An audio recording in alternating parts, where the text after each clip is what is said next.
Now we're rolling. Happy Valentine's Day to all the lovers today. Damage Plan MMA podcast.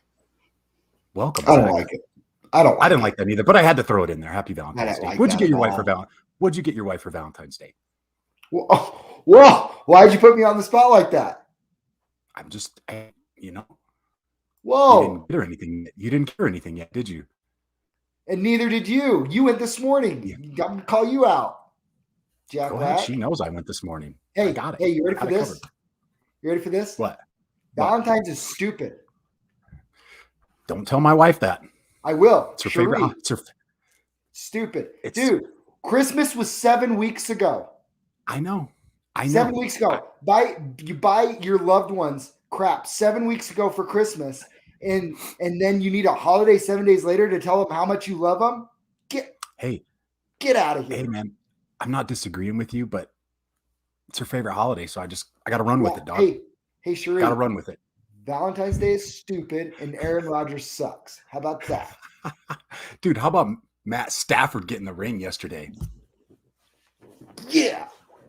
You know what? That was one of those games where I didn't care who won. I mean, I was slight lean to Stafford, but I was cheering for the Rams. I wouldn't have been mad if the Bengals won, but I was cheering for the Rams. That was a weird, officiated game, don't you think? Like some of those calls at the end, I'm like, you haven't been calling those calls all game. To be fair, they were mugging Cooper Kupp. They were, but they were doing it the whole game. Yeah, that's what I'm saying. It's like you're going to call that now. Just being consistent, right? But yeah. Hey, the Bengals can't be too mad though, because how did they take the lead? They got a freebie on an offensive pass. They can't complain about that at all. That was a good game. It was a really good game. Best playoffs ever. Oh, as far as start to finish play? Oh, yeah. Start to finish playoffs. Yeah. All the games were close, competitive, fun. That was cool. I like that. That was really cool. And I just like that the Super Bowl was a close competitive game. Yeah, me too. You and I got to go watch SteelFist Saturday night. We did. Do you want to talk about that real quick before we talk about the main card? Let me pull it up real quick. Let's pull it up real quick. All right. Who did we have? First fight. Man, I think we got there right at the first fight. So was the first fight the Christopher Anderson one? No. It was, wasn't it? Jacob Benos and Jackson DeGray.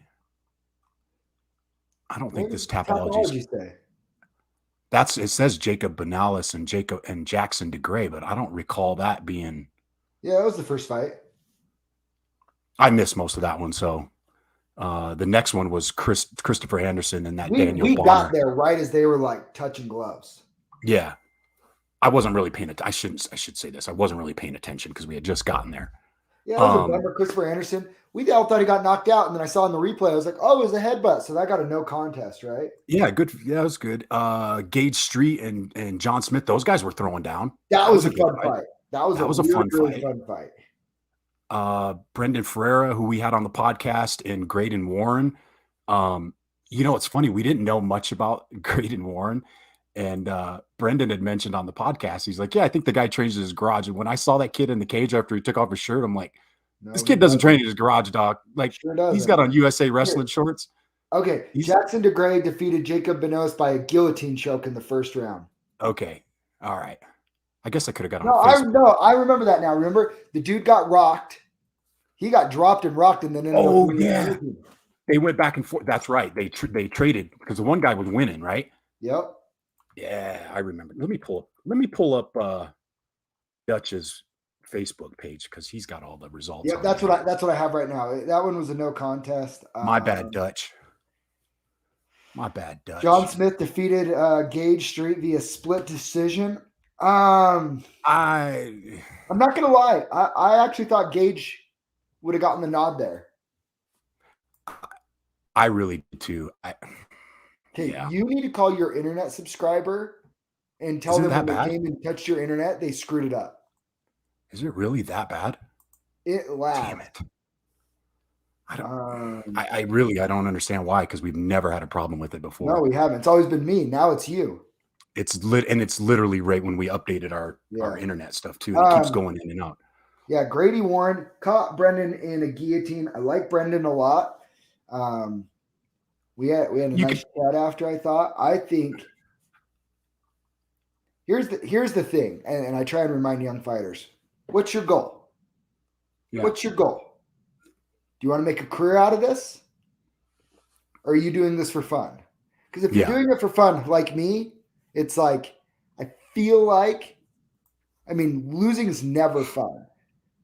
But it's like, it's a bummer when you lose as an Ami and it's a hobby, because it's just like, you just don't know when you're going to get back in there again, right? Yeah. Like, I'm fighting next month.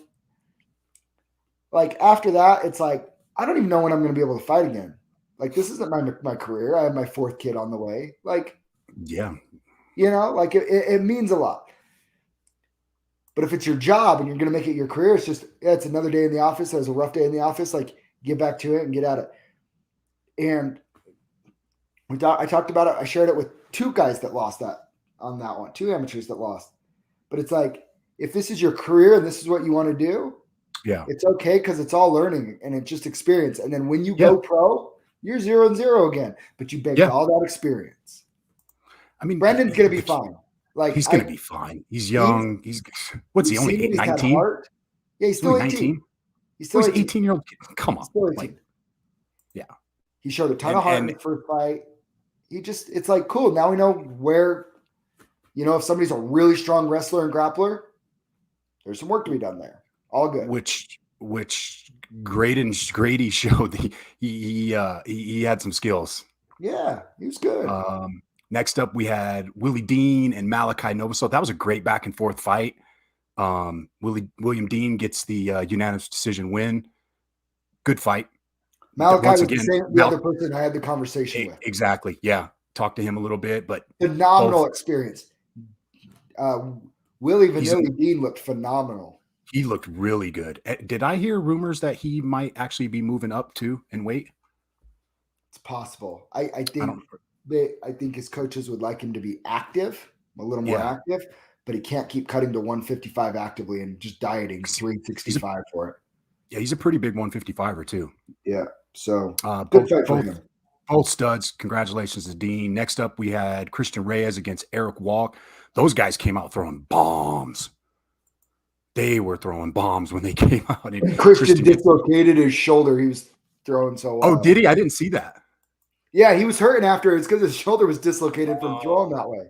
Shout out to the fusion guys coming up and making some waves. I got to train with Zane.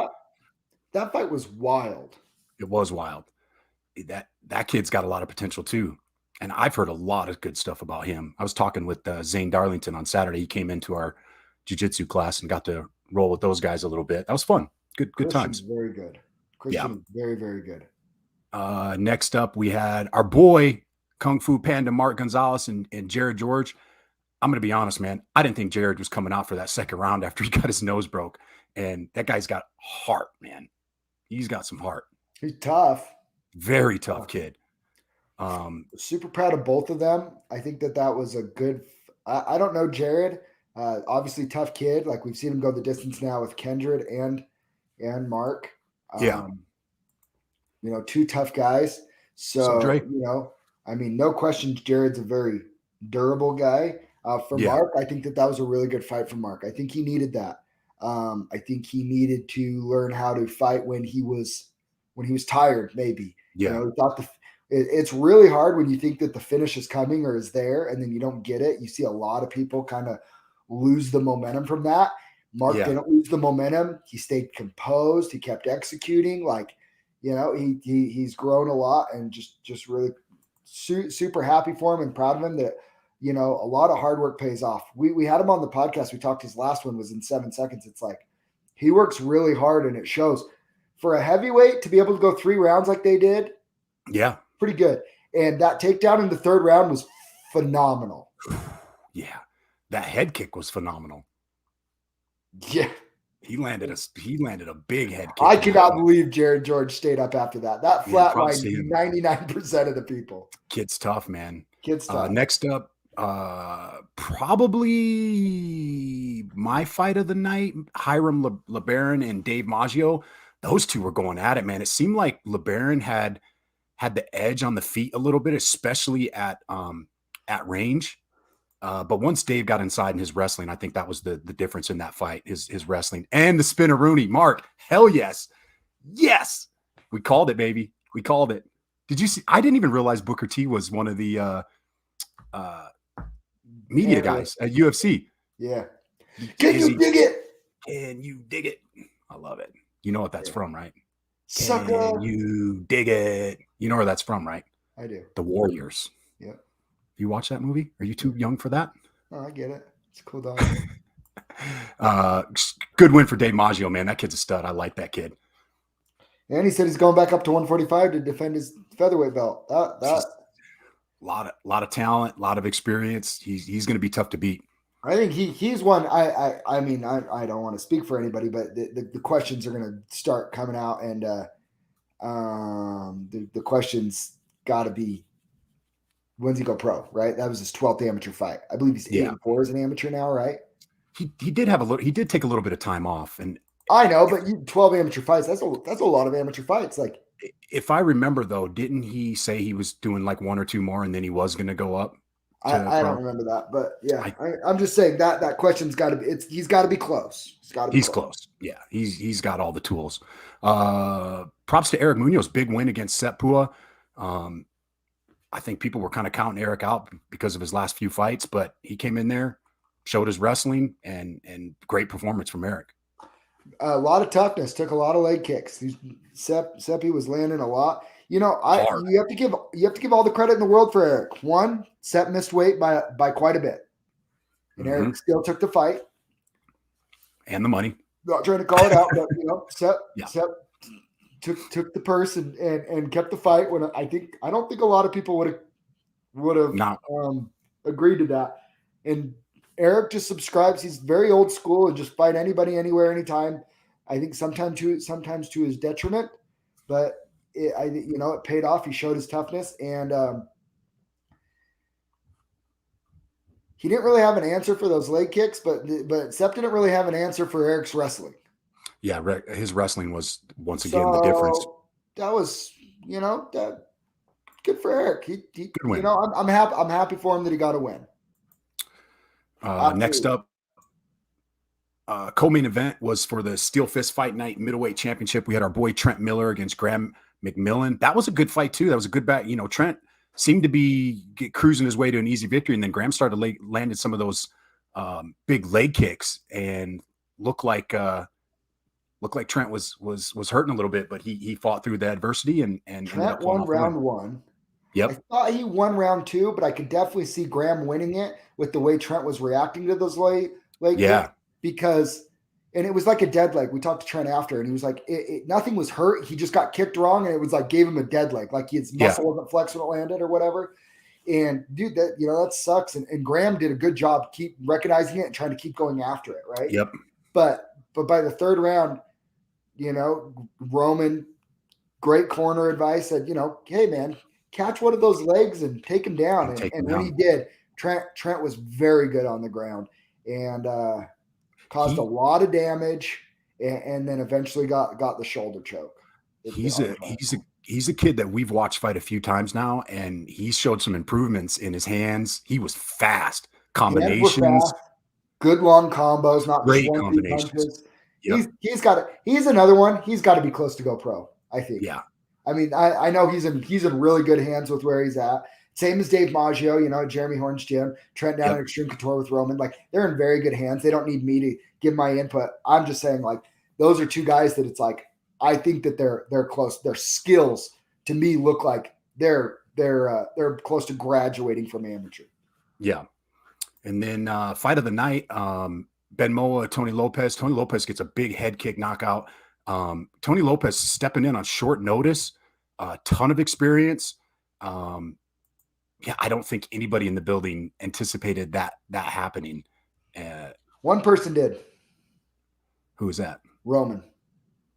Roman did say when we were talking, he said, "Don't sleep." What did he say? He'd only been knocked out 10 times on 10 like 100 times in fights. over 100 pro fights. That guy, yeah. And I think you could see it early on. Ben was very. I think he was showing him a lot of respect because of the experience in there.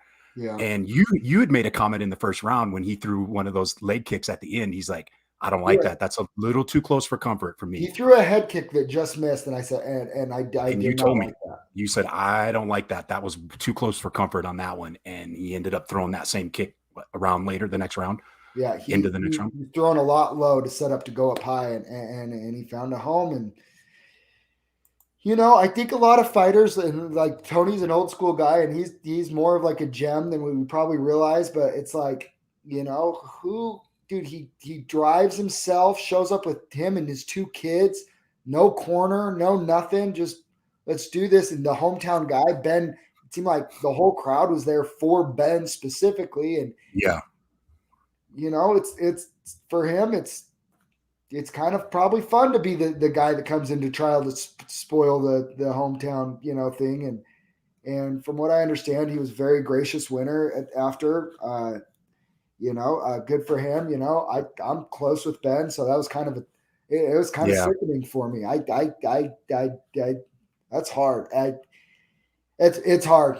People could say whatever they want, but I've said, I have friends, when I see friends lose, they get submitted, bummer for them. They get, whatever, it's just, it sucks. When I see friends get knocked out, it's not fun. It's not fun. Yeah. Ben's okay. I messaged with him. He's a little fine. today. Yeah. Good. All good. Good. So yeah, fun night. And now we had, UFC 271. I ended up catching most of the early prelims. And then I just rewatched a few of the prelims. I still haven't watched a couple of the main event cards, but let's recap this. First fight of the night was Maxim Grishin against William Knight. Grishin gets the unanimous decision win. Knight was another one that came in overweight. Yeah. We both were all. So he did say, I took this fight on short notice. He did. I tried. Weight wouldn't come off. A lot of people don't understand. A part of weight cutting is how you prep your body, right? Yeah. So if you take a fight on short notice, you don't really have time to prep your body to cut a bunch of water weight. No. And nope. I don't give him a total pass, but I don't hate it. Like, he probably should have just not taken the fight. He probably should have just said, "There's no way I can make 205." Well, Grishin, I think Grishin agreed to still take the fight too, because he's a pretty big 205er. I think I heard on the broadcast that there was only like a 5-pound disparity on fight day. Oh, that's not bad. So he ended up closing that gap a lot because he's a big light heavyweight. So anyways, cash that. Next up, we had Jeremiah Wells and Blood Diamond. Cash that one. Jeremiah Wells. Blood Diamond was tough, but he was very tough. It's just another first loss of the night.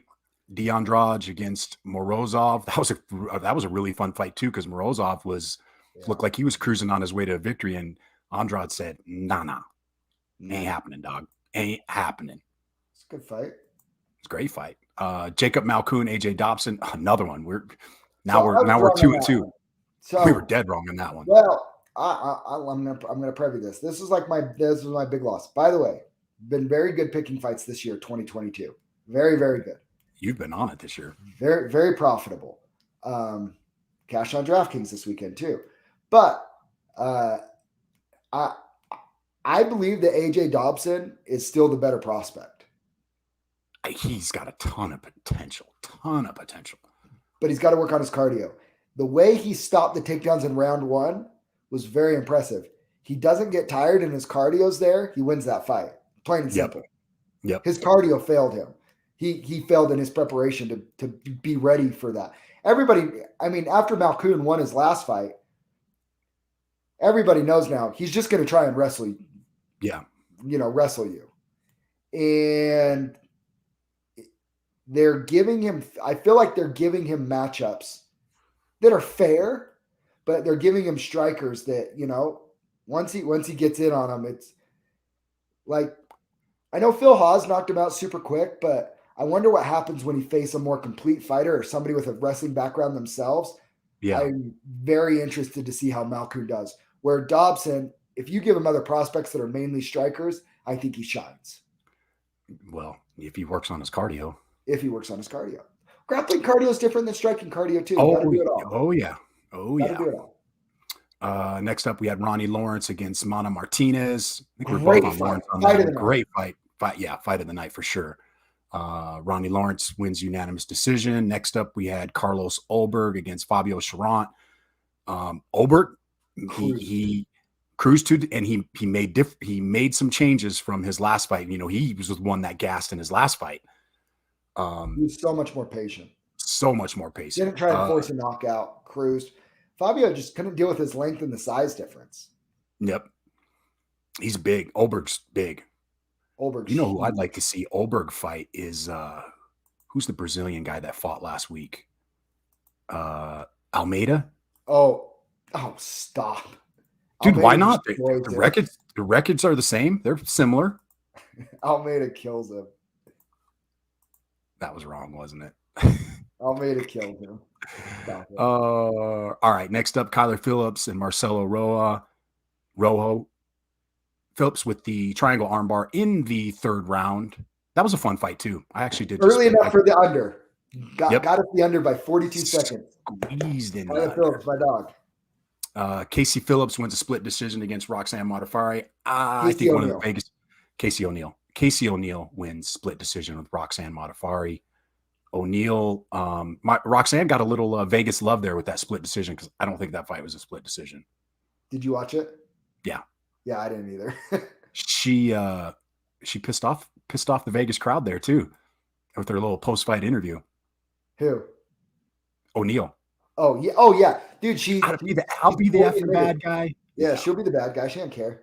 It was in Houston, good. Not Vegas. Yeah, sorry, Houston. Yeah. Yeah. I don't hate it. She's 9-0 now. She's 9-0. She's aggressive. She's mean. She's violent. She wants to be the bad guy. Let her be the bad guy. Hey, being the bad guy is not a bad role. And it usually gets you in the limelight faster than being the good guy. It's true. Very true. And when's the last time we've had like a bad guy as a female? Ronda Rousey's about the only one that I can think of. Did pretty well. It worked out financially pretty well for her, didn't it? Worked out very well for her. And she was good. But dude, Casey O'Neill's a killer. She's a killer. She's legit. She's a problem at 125. Is she a problem for Valentina though? No, not yet. But she can not build. Yet. But she can build. She's got good striking. I mean, I think Valentina does what she does, but she's up there. She's getting up there. At this point. Arlovsky is still doing it at 43 years old, wins a split decision against Jared Vandera. I have not finished watching that fight. Did you watch it? Yeah. Did you agree with the split decision? I didn't hate it. I could see both ways. I really could. You watch that fight, and I think I could make an argument for Vandera winning that fight. Yeah. But I mean, I see how two of the judges gave it to Arlovsky. Isn't it crazy? Arlovsky is like the gatekeeper. Like if you're just an up and coming fighter, he beats you. You have to be like legit. You have to be like at another level. Everybody he loses to, right? Tom Aspinall. Yes, you have to be a guy that's like got contender written all over you to beat him, right? Yep. And if you're not that, he beats you. Yep. Oh, by the way, 43 years old, won 5 out of 6 fights. It's crazy. Tom Aspinall is the only person to beat him in the last 2 years. Yeah, let me look at his. I want to look at this now and see because it's funny because he's beaten Jared Vanderer, Carlos Felipe, Chase Sherman, loses to Aspinall. Tanner Bowser was supposed to be one. That's a good win. Lins, loses to Rosenstruck, beats Ben Rothwell, loses to Sakaya in a split decision. It's just 43 years old and he's still out there banging. He's active. Very active. All right, what do we got next? Who's up next? Oh, you nailed this one. Bobby Green and Cruz, baby. Yeah, Nasserat just cruised to a unanimous decision, which you said on Friday that he was just going to pick him apart, and he did. Picked him apart. 30-27 Cruz. Man, did you hear? I like Bobby Green, his post-fight interview. He said he's great. Nazareth said something about him. He saw fear. He's like, you see fear in my eyes? Like, let's go then. Dude, Bobby Green, you know what? He's like a sneaky vet that literally you could put him in there against everybody that's not elite, and he's capable of doing that to him. Yeah, he's another guy that's only losing to elite guys. Rafael Fiziev, Thiago Moises. Yeah. All right. Next up, we had Renato Moycano against Alexander Hernandez. Alexander talking a little trash about where he was at on the card, and he ends up getting choked out in the second round. I picked Moycano because I think we both did. Alexander Hernandez, he wins one, loses one, wins one, loses one, wins one, loses one. It's like, dude, win like 3 or 4 fights in a row, then talk. Other than that, shut your mouth. Yeah. Well, like, it's like he didn't learn his lesson when he was winning all those fights in a row and then started running his mouth against Charront, got destroyed. Switches I remember to that. Team Elevation, gets a win, and then goes and gets a win, and then starts talking smack. Drew Dober chokes him unconscious. Yeah. Like, it's like, dude, just shut up and go to work. Because the whole talking trash and trying to be a bad guy does not work well for him. Every time he does it, he loses. Not working out for the guy. Your boy Kano's still sick, dude. Yeah, he's slick. Next up, we had Jared Cannanier and Derek Brunson. I caught the highlights of that one. It looks like Brunson took round 1 fairly easily. And then Cannanier with the big elbows. Well, he rocked him first. He had him hurt on the feet. And then once he got it to the ground, the elbow finished it off. Cannanier, I think with that performance, clear cut number 1 contender now, right? He's gonna get Izzy next, and what are your thoughts on smoked? He's gonna get smoked by Izzy. Smoked. Yeah, I don't with the way that obviously MMA math doesn't work, but the way that Whittaker pieced him up, you gotta think Whittaker beat him and made it look easy. Yeah, I don't like that fight. I know it's the fight that has to happen, but you gotta he's gotta earned give it. You gotta give it to him. He's earned it. Next up, Tai Tuivasa, Derrick Lewis. Man, what a fun fight! What a fun fight! I picked Bam Bam. I picked Lewis. I don't, he had his opportunities. I didn't think he was going to. What I said. No matter who you pick, you're not wrong. Yeah. I was just picking Bam Bam because he was the underdog. Lewis was cracking him too up against the fence. He was landing some big shots. Tuivasa is probably the one guy that's handled Derrick Lewis landing solid punches and took it and overcame it. It's Polynesian, man. You can't bet against him. Those coconut heads. His head's huge. Bet. He was like his jaw. Look at his jaw. It's like this big. He's fun too. I like him. I like him a lot. I keep betting everything about him. I didn't bet on the fight, but I picked against him. This is 2 fights in a row I picked against him, and he's just cashing. Stop it. Dude, by the way, I don't care who it is. The Derrick Lewis one. The 4 other ones, I think he was fighting people beneath him. This one was a big step up. Yeah. 5 straight fights with 5 knockouts. That's a big deal. A really big deal. Where does he go from here, though? What's next up? I don't like this. Like, people are like, now he has to fight like Stipe or Gain, or people wanted to fight Gain. Gain and Blades are that's the next fight. I think so too. But then where does that leave Tai? Rosenstruck. I like that. I could take that. Yeah. Yeah. Why not Rosenstruck? Yeah. Isn't that a good fight? I don't mind. That's a really good fight. Well, on UFC, Rosenstruck 6. Tai's probably going to move into that 5 range. Yeah. I don't hate it. I don't hate it at all. Because they just made Dawkins and who is the main event? Dawkins and Blades, right? Fiji said he needs to do more shoeies. Fiji, we'll talk to your wife about that. We know who's running your camp. Oh yeah, Mama's in charge. Tuivasa versus Aspinall. Not yet. I don't hate that either. Not yet. Nope. Aspinall needs another win. Yep. I don't hate that. I like Rosenstruck. I want to see Bam Bam and Rosenstruck next. Okay. All right. Next up, main event, Adesanya and Whittaker. I have not watched the fight. I did watch the highlights. A lot of buzz on social media. Some people saying they thought Whittaker won. Have you watched it? No, I just watched the highlights.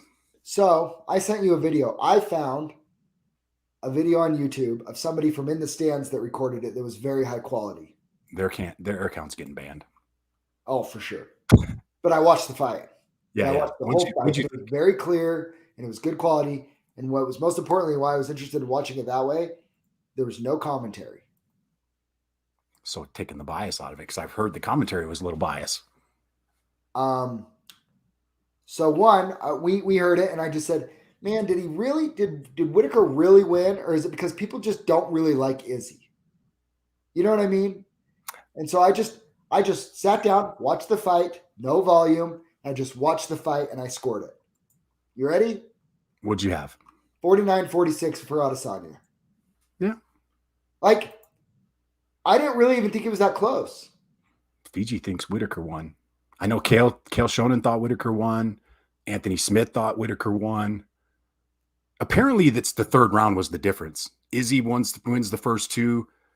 Hang on just a second. Let me look at. So here's you.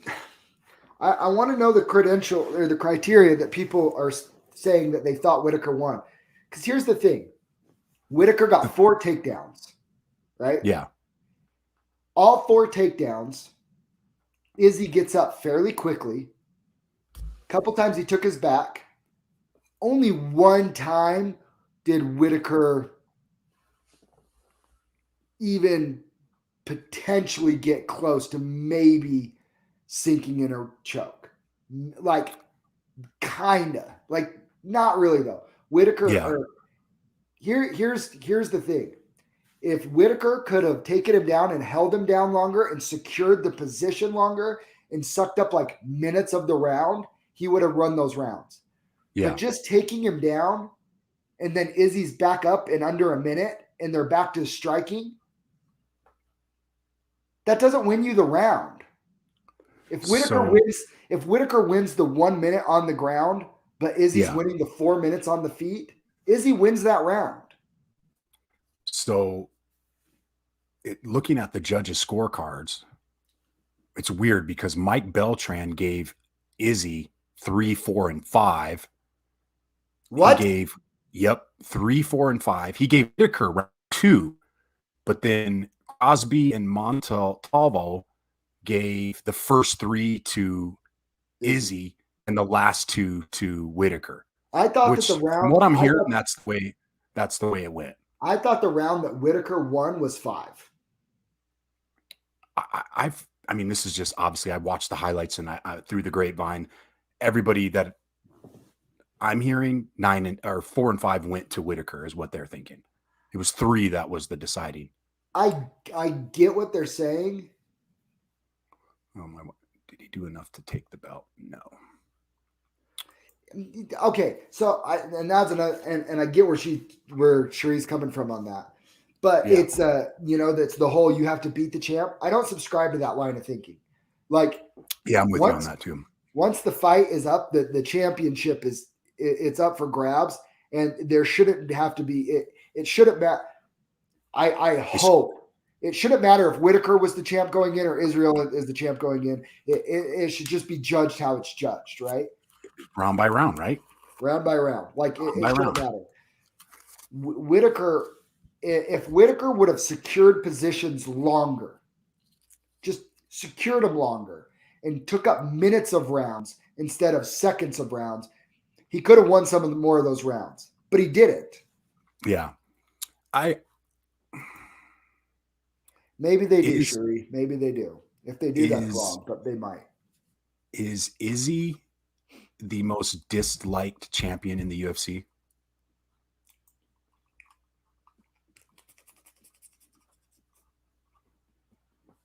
Probably. I just feel like, and maybe this is just because I don't really care. I love the guy. The guy can fight. Yeah, but nobody can understand Figueroa. So here's the thing. Izzy.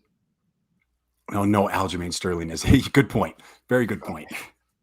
But Sterling is trolling people. Not fair, Fiji. Sterling is trolling people though. Sterling knows what he's doing. He's just trolling. When all that trash talk, everything he's doing is flat out trolling. Izzy just, I don't know. He just rubs me wrong for some reason. He just dude. Oh, he rubs a lot of people wrong. But you ready for this? He's good.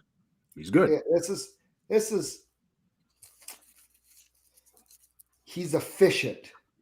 Very efficient. He's masterful of range.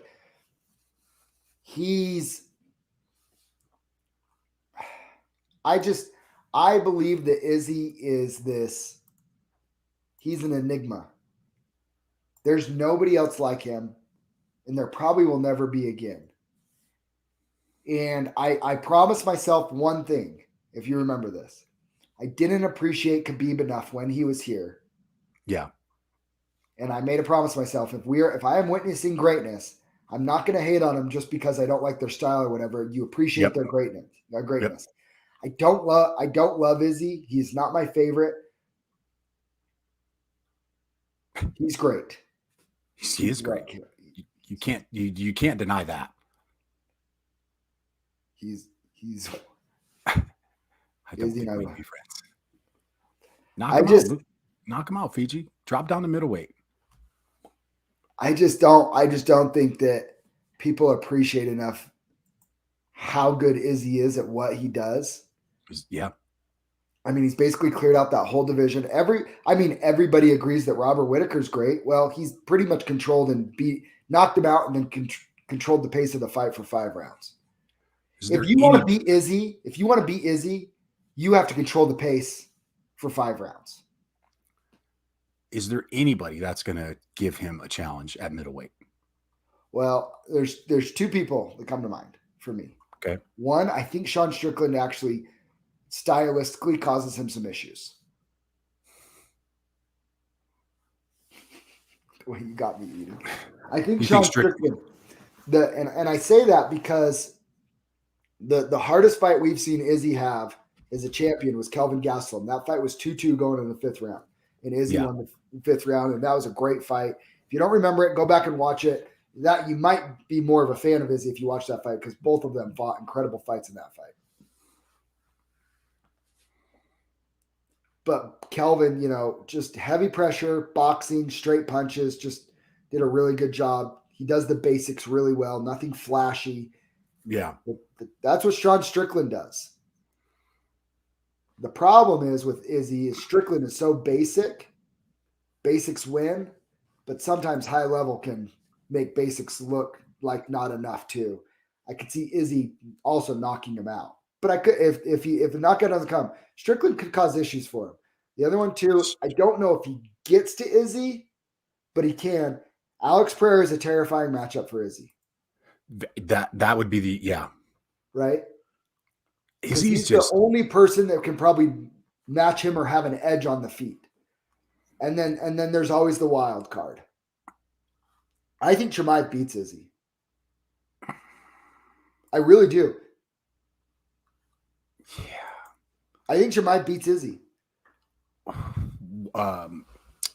Whittaker made a good point in the post-fight interview when he was saying he's gifted, man. The guy's 6'4" with an 80-inch reach advantage. I don't think there's anybody in the middleweight division that comes close to that. There isn't. So you have to respect Izzy's sniper ability, right? From that range. He's literally a light heavyweight body that can fight at middleweight. Yeah. He has the same advantage that Conor had at featherweight, right? Exactly. Yep. Exactly. He's just and that's really, really hard to overcome. And skilled.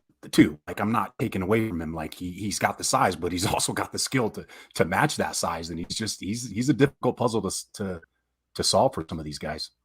But here's the thing. And again, this is what I'm talking about with the Chimaev. You know how much like respect Whittaker, like Whittaker got beat up in that first round pretty good. Yeah. And he started having some success when he started kind of coming forward and kind of throw that looping overhand right or left, like that lead hook that kind of over the top and work his way in with that double and triple jab and found success there. But you have to do those things when somebody's longer than you because you respect their power and what they can do. The thing with Chimaev is he is not going to respect Izzy's power. He's going to go in there. He's going to bite down on his mouthpiece. He's going to go, yeah, he might hit me with a couple things, but Chimaev doesn't really get hit. And he shoots so fast. Izzy's never wrestled with somebody like Chimaev. Do you agree with Cannanier getting the shot over Strickland right now? Yes. Like Sean Strickland. Yes. Strickland's on what, 5-fight win streak? Yep. But Cannonier's been up in that range longer. Like his only loss is to Whittaker. How about let Cannonier go fight, and then how about Whittaker and Sean Strickland? Ooh, sign me up for that. Sign me up for that. I actually really like that. And then if Strickland can bash Whittaker, then you're the man. I'd almost like to see Strickland and Cannonier for a title shot, but I think Izzy wants to run it. I think he wants to be or you can go Paulo Costa and Strickland. I don't care to see Costa. Costa, go away. Take a hike. Yeah, just take a hike. All right. Yeah. I think more people need to not listen to Izzy. You need to appreciate him. You should appreciate him. You can not like him. But I will say this too. I saw some whack off on some random Facebook page say that Izzy and Robert Whittaker both beat prime Anderson Silva and are better than anybody that Anderson Silva beat. I don't think so, dog. Anderson was out there front kicking people in the face, smoking them, while Izzy's cruising to a bunch of decisions. Like prime Anderson, get out of here, dude. Well, it's recency bias, right? For sure. With that, like, go back and watch. And it's a little bit of like the Kobe and MJ thing, right? Yeah. Like yep. Kobe's not Kobe without having MJ to look up to.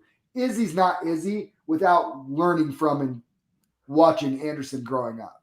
I mean, if you're looking at Anderson the last 7-8 years, then yeah, you're going to be like, okay, loses to Weidman twice, loses to Bisbee. Anderson, like 2010, 2009, when he's beaten Damian Maia, Forrest Griffin, Patrick Cote, Dan Henderson, Rich Franklin. I mean, front kicking Vitor in the face. Yeah, I didn't even add that one in there. When was that? That was 2014, 15?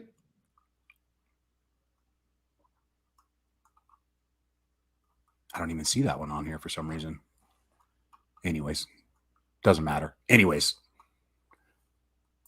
it's kind of like, yeah, definitely Prime Sonnen beats Izzy, don't at me. You got the wheels turning on that one, Fiji. That's an interesting one. Silva in the first fight, but doesn't get caught in the triangle. You could be onto something. I don't hate it. I don't hate it. Maybe that would actually be a fight that I'd be really interested in. All right, what do we got next? We got Jared Kelton coming on the podcast here in 9 minutes. We have Julian Ruiz coming on at 3:00 to talk about his pro boxing debut this Friday night. What else do we have? What's this weekend? Johnny Walker and Jamala Hill. Ew, is that the main event? That's the main event. That's Kyle Dawkins and Jamie Pickett's co-main. Jim Miller, Nicholas Mota. What? Parker Porter's on this card against Alan Bodott. Anything that I'm looking on here? Ooh, this should be good. Diana Belbita and Gloria DePaula. That'll be a good one. Okay. What is it's like kind of this is one of those cards though we're gonna look at and we're gonna be like, it doesn't look too good, and it's probably gonna be a banger. Probably always not. Happens. Probably happen. It always happens. I mean, Jamal Hill and Johnny Walker, that's your main event? Listen, if you're like me and you can't celebrate Valentine's tonight, Saturday night. This Saturday night. Time out. Yeah. 1, 2, 3, 4, 5. Dustin Crawford. What's up? There's only 11 fights on the card. Yeah.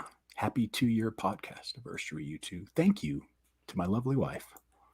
Johnny Razak Al Hassan, who sucked so bad against Malkoun, remember? He was, I know, we both were on him too on that fight. I mean, I don't say this too often. I mean, I'd rather go to a Fierce Fighting Championship fight or a SteelFist fight night than, just my opinion. Maybe biased. I mean, all right. Kyle Dawkins versus Jamie Pickett's your co-main? Dawkins. We're going to have to look up we'll talk about that on Friday. Oh. All right, we'll let you guys out of here. We're going to jump back on here in about 5 minutes with Jared Kelton. Jordan, stop it. Johnny Walker's not a beast. He's not a beast. I'm sorry. What? Nope, you done? Nope. Zach's not done. I'm not done. We're working here. Johnny Walker's lost 3 out of his last 4. Oh, that's right. Dustin got a new job. Congratulations, bro. Hey, nice. It is a free card, Jordan. We are definitely not complaining about free. Well, we won't say it live. We'll just let that one slide. No, I mean, I get it. It's free, but I'm just saying, like, to the UFC, like, dude, like I've seen these free cards be fire. Exactly, PG. I know a guy. Hit me up, Jordan. Jordan, yeah, hit us up. We got you. Hit us up. We got you, dog. All right, we out. We'll see you guys in 5 minutes. Peace.